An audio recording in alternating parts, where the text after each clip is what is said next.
વડોદરામાં પણ red alert અને આ રેડ એલર્ટ વચ્ચે વડોદરા શહેર police commissioner Narsinh Kumar alert mode પર આવ્યા છે. પોલીસના તમામ ડિપાર્ટમેન્ટ એલર્ટ મોડ પર છે. રેડ એલર્ટ જાહેર કરતાની સાથે જ તંત્ર પણ સજ્જ થઈ ગયું છે. તંત્ર પણ એક્ટિવ એલર્ટ મોડ પર આવી ગયું છે. વડોદરા શહેર અને શહેરમાં રેડ એલર્ટ વચ્ચે નાગરિકોને સાવચેત રહેવા માટે અપીલ કરવામાં આવી છે. સાથે જ વહીવટી તંત્ર અને પોલીસ તંત્ર બંને સજ્જ છે, એટલે કે એલર્ટ છે.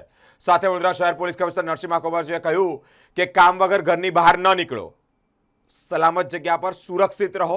કામ ન હોય તો ઘરની બહાર નીકળવાનું ટાળવું જોઈએ, કારણ કે રેડ એલર્ટ છે. અલગ અલગ જગ્યા પર ભારે વરસાદ સાથે વડોદરા શહેરમાં પણ રેડ એલર્ટ જાહેર કરવામાં આવ્યો છે. પોલીસ કમિશનર નરસિંહ કુમારે અપીલ કરી છે કે ઘરમાં રહો અને સુરક્ષિત રહો. સાથે જ આગામી 24 કલાકમાં ભારે વરસાદની આગાહી છે, જેને લઈને ઘરની બહાર કામ વગર નીકળવાનું ટાળો, બિનજરૂરી વાહનોનો ઉપયોગ ન કરો.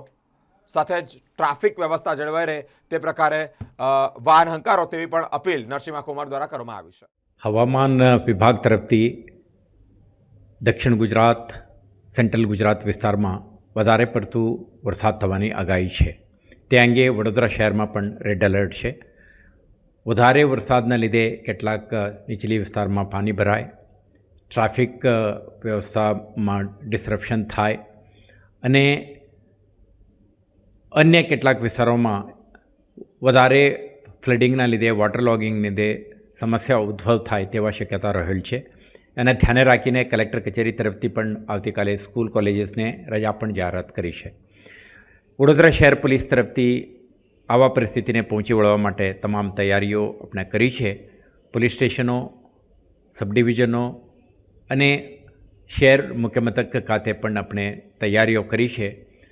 સાથે સાથે અપેક્ષા છે શહેરજનો તરફથી પણ સાથ સહકાર મળે, એટલે જે કંઈ મૂવમેન્ટ છે અત્યંત જરૂરિયાતો હોય તો કરો, નહીં તો એવોઇડેબલ વિઝિટ્સને તમે એવોઇડ કરો.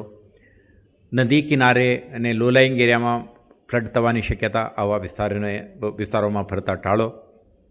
અને જે કંઈ વિસ્તારમાં તમે અનિવાર્ય કામકાજ માટે ફરો છો ત્યારે તમારા રેઇનકોટ અને હેટ રાખો, જેથી કરીને તમે વરસાદથી બચવા માટે કોઈ બ્રિજની નીચે ઊભા રહીને ટ્રાફિક જામ માટે કારણીભૂત ન બનો. સાથે સાથે ઓવર સ્પીડિંગ અને ઝડપથી નીકળી જવાના પ્રયાસો ન કરો.